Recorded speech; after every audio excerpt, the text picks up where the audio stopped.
सलामती और आफियत हो। बढ़ते हैं जी अपने अगले लेक्चर की तरफ, जो है educational movements of United India. United India के अंदर एजुकेशनल मूवमेंट्स जिनकी वजह से जो रिफॉर्मेशंस लेके आई अपने अपने स्कूल ऑफ थॉट को जिन मूवमेंट्स ने प्रोपोगेट किया यूनाइटेड इंडिया के अंदर, तब जब इस्लामी हुकूमत का जवाल आ चुका था और 1757 की जंग प्लासी के बाद मुस्लिम कौम को शिकस्त होने के बाद 1857 के अंदर इंडिया के अंदर फॉर्मली गवर्नमेंट बन चुकी थी। ये उस टेन्योर की सारी बात है। हम यहाँ पे तीन एजुकेशनल मूवमेंट्स को देखते हैं जो कि मुसलमानों की reformation, social reformation, religious reformation और सोशो इकोनॉमिक अपलिफ्टमेंट की बात करती हैं। इसका बैकग्राउंड ये था कि 1857 में जब गवर्नमेंट अंग्रेज सरकार बन चुकी थी ईस्ट इंडिया कंपनी की, तो जो है ना वो जो इस्लामिक एजुकेशन सिस्टम था वो अबॉलिश हो चुका था और मुसलमान कौम को मार्जिनलाइज किया जा चुका था।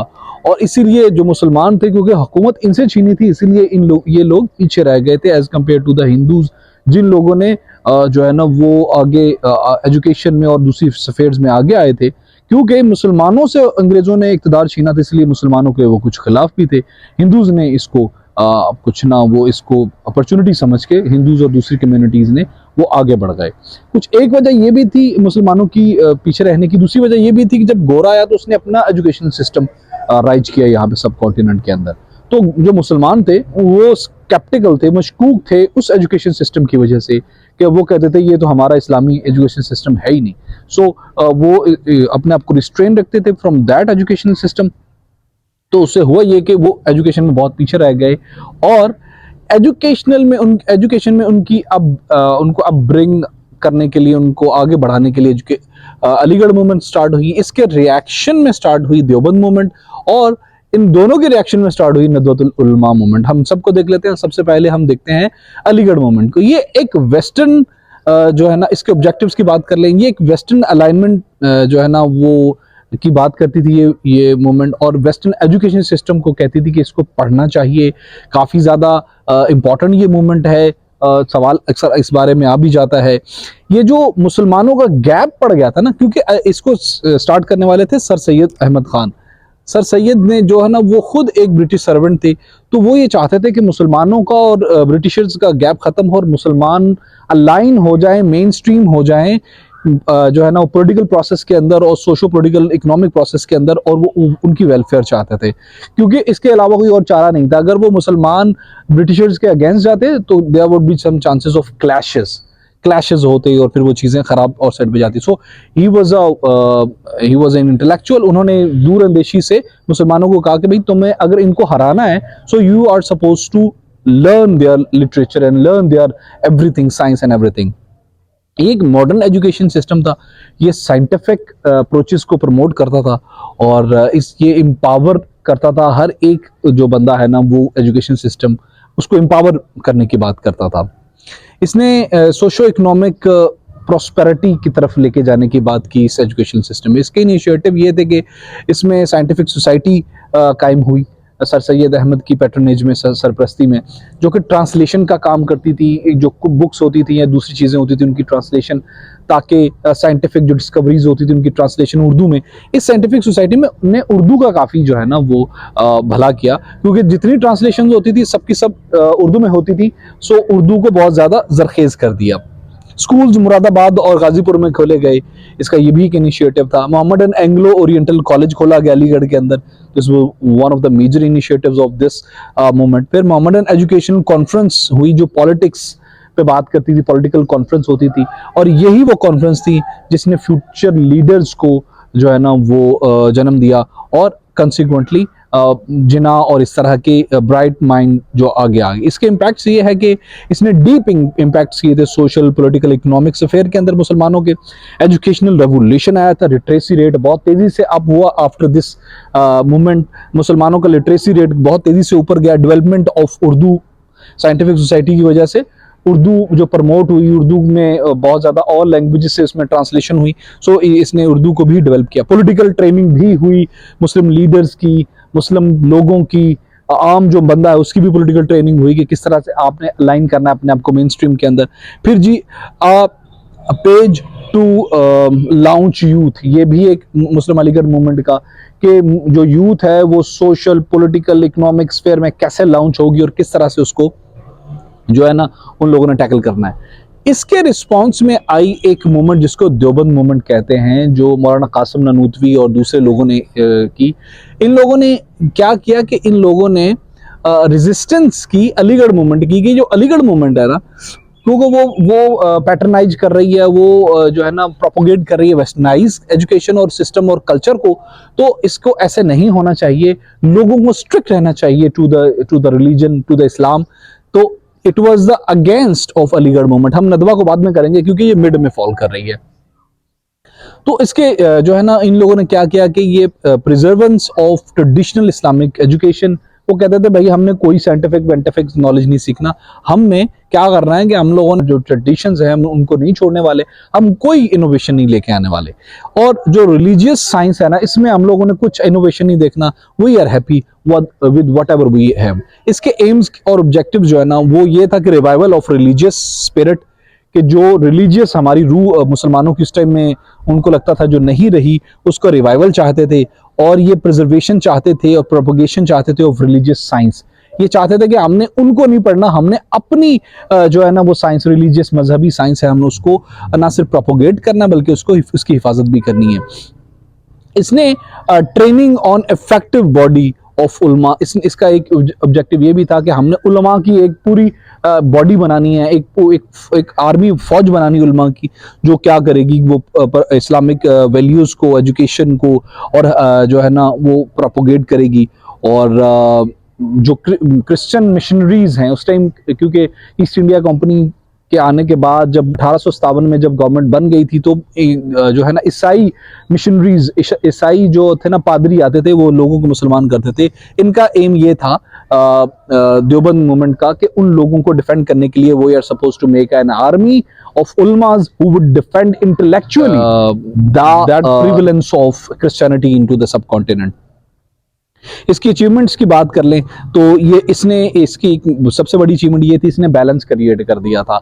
इसने जब लोग बहुत तेजी से वेस्टर्नाइज हो रहे थे तो उसने बैलेंस क्रिएट किया था। उसने पीछे लोगों को दूसरी साइड ऑफ कॉइन के बारे में सोचने की भी बात की थी कि भाई इस बारे में भी सोचो दैट जो है ना वो इस्लाम भी है। So people start thinking about the balance into their education and everything. So इसने प्रिजर्व किया था इस्लामिक नॉलेज को, साइंस को, रिलीजियस और पॉलिटिकल अवेयरनेस दी थी लोगों को कि भाई सिर्फ एक ही साइड नहीं है कॉइन की, we are suppose to see the other side of the coin, and we are supposed to remain struck with the things, with the basics of our culture and civilization as well. So it was one of the most important achievement of this movement. Preservation of Muslim identity, ये बहुत important जो है ना इसकी achievement थी। Impacts की बात करें देवबंद मूवमेंट की, तो इसने सक्सीड किया था in preservation of Islamic science, but no attention was paid to the modern science. It did not help Muslims in political life. इसने एक अच्छा इम्पैक्ट तो दिया इस्लामिक साइंस के अंदर, लेकिन इसने क्या किया कि ये मॉडर्नाइजेशन को से पीछे रखने की बात, मुसलमान जो इसके रेडिकल मुस्लिम्स थे वो मॉडर्नाइजेशन से बहुत, मदरसाइज्म का फरोग हुआ, वो मॉडर्न एजुकेशन सिस्टम से बहुत पीछे रह गए, और इसने रिस्ट्रेन कर दिया नैरो माइंडेडनेस को भी सॉर्ट ऑफ जो है ना इसने प्रमोट किया। इसने एक्स्ट्रा लिबरल कर दिया अलीगढ़ ने, लेकिन इसने एक्स्ट्रा नैरो माइंडेड कर दिया। दोनों मार्जिनलाइज कर रही हैं, दोनों एक्सट्रीम्स पे बात कर रही हैं। फिर ये could not present itself as a modern alternative to the western style education. जो उस टाइम में वेस्टर्न एजुकेशन का सिस्टम था ना वो बहुत बहुत बहुत फ्लॉरिश अच्छे तरीके से कर रहा था, तो ये रिस्ट्रेन होते थे। ये टीवीज पे, स्पीकर पे, लाउड स्पीकर को इन लोगों ने शैतान का पता नहीं वो क्या करार दे दिया, टीवी को शैतान। So they created a strong resistance for the modernization, और वो इतना था, वो बहुत नैरो कर दिया था इन लोगों ने। So these were a sort of radical, इन लोगों ने रेडिकलिज्म को प्रमोट किया था इन द सब कॉन्टिनेंट। मजहबी अमूर में तो ये लोग अच्छे थे, लेकिन सोशो इकोनॉमिक स्फेयर में these were one of the मतलब ये कोई इतने ज्यादा अच्छे नहीं थे। फिर बात करते हैं जी नदवा मूवमेंट की। This is one of the most important movement, क्योंकि ये इन दोनों के दरमियान में एक बहुत मिडवे दे रही है। नदवतुल उलमा को लेके चले थे मौलाना शिबली नुमानी, जिन्होंने नदवतुल उलमा का क़याम किया था। ये मूवमेंट स्टार्ट हुई 1894 में। ये जो मौलाना शिबली नुमानी थे ना, पहले अलीगढ़ मूवमेंट का हिस्सा थे। Firstly the part of Aligarh movement, फिर जब इन्होंने देखा कि यार ये तो एक्स्ट्रा लिबरल है, सो इन्होंने देवबंद मूवमेंट और अलीगढ़ मूवमेंट दोनों के मिड का एक रास्ता दिखाया, जो कि ये था कि भाई हम लोगों ने जो है ना वो उसको भी एक्नॉलेज करना है, मॉडर्न एजुकेशन हासिल करनी है, जरूर करनी है। मॉडर्न एजुकेशन हमने इस्लामी हासिल करनी है, लेकिन मॉडर्न वे में करनी है। और मॉडर्न को पढ़ना है हमने मॉडर्न एजुकेशन को पढ़ना है to facilitate our own education system, to understand our own education system. So this was beautiful midway movement. ये जो है ना अलीगढ़ मूवमेंट को कोई ज्यादा अच्छे तरीके से नहीं देखती थी, क्योंकि इसको ये लगता था कि ये स्पिरिचुअल एस्पिरेशंस ऑफ मुस्लिम है ना, उनके खिलाफ है, कि मुसलमानों की जो रूहानी जो है ना वो ताकत, रूहानियत जो है ना वो मुसलमानों में, अलीगढ़ मूवमेंट जो है ना उसके रूहानियत के लिए मुसलमानों के लिए ज्यादा ठीक नहीं है। इसके एम्स और ऑब्जेक्टिव्स ये थे कि इसने चार्ट डाउन किया था course in between Deoband and Aligarh, कि इसने ना इन दोनों के दरमियान ही रास्ता दे दिया था। लोगों के पास दो ऑप्शन थे, या तो अलीगढ़ में जाए एक्स्ट्रा लिबरल हो जाए, और या दूसरा ये देवबंद में चले जाए वो एक्स्ट्रा कटर हो जाए। इसने एक दरमियानी कोर्स चार्ट किया था कि भाई आप एक्स्ट्रा आप कटर होते हुए भी, आप मुसलमान होते हुए भी मॉडर्न हो सकते हैं। So it was beautiful. ये मेरी मोस्ट फेवरेट जो है ना वो मूवमेंट थी, दो कि ये सक्सेसफुल नहीं रही। aimed at reforming and harmonizing the old religious science curriculum with modern trends, कि जो ओल्ड जो मजहबी हमारे उमूर हैं उसको मॉडर्न ट्रेंड के साथ एक्नॉलेज किया, उसको मॉडर्न ट्रेंड के साथ इम्प्लीमेंट किया।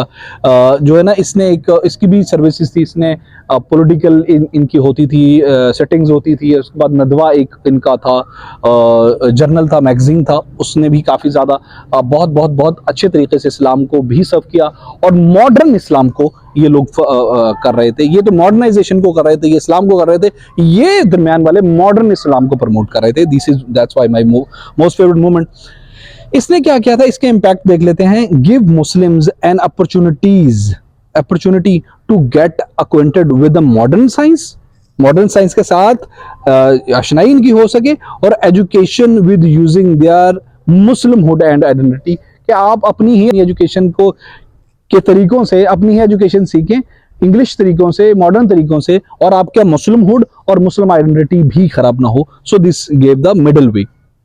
जो मैगजीन नदवा, इसने फोकस किया था ऑन रिलीजियस राइटिंग्स, मजहबी लिखतों को उसने फोकस किया था, and served as a reference for Islamic learning, basic learnings को एज अ रेफरेंस के कुरान शरीफ के अंदर वो आयत जो सीकिंग ऑफ नॉलेज को प्रमोट कर रही हैं, उसके बारे में इन लोगों ने बहुत फोकस किया था। Special focus on patriotism. ये जो नदवा जो है ना वो मूवमेंट, इसका एक इंपॉर्टेंट दोनों से हटके ये था, इसने पैट्रियटिज्म को प्रमोट किया था, जो कॉन्सिक्वेंटली डीकोलोनाइजेशन की तरफ लेके गई थी इन लोगों को, जो लोग सब कॉन्टिनेंट के अंदर रह रहे थे।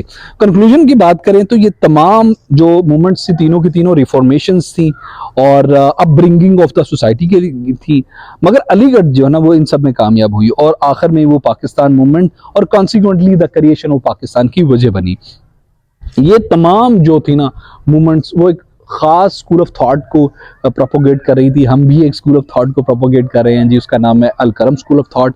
उस स्कूल ऑफ थॉट के अंदर हम हर एक इम्तिहान को पाकिस्तान में फ्री करने की मिशन पे लगे हुए हैं। प्लीज़ हमें शेयर सब्सक्राइब कर दें, और हमारी जो है ना हमें कोशिश करें सपोर्ट कर दें। पाकिस्तान जिंदाबाद।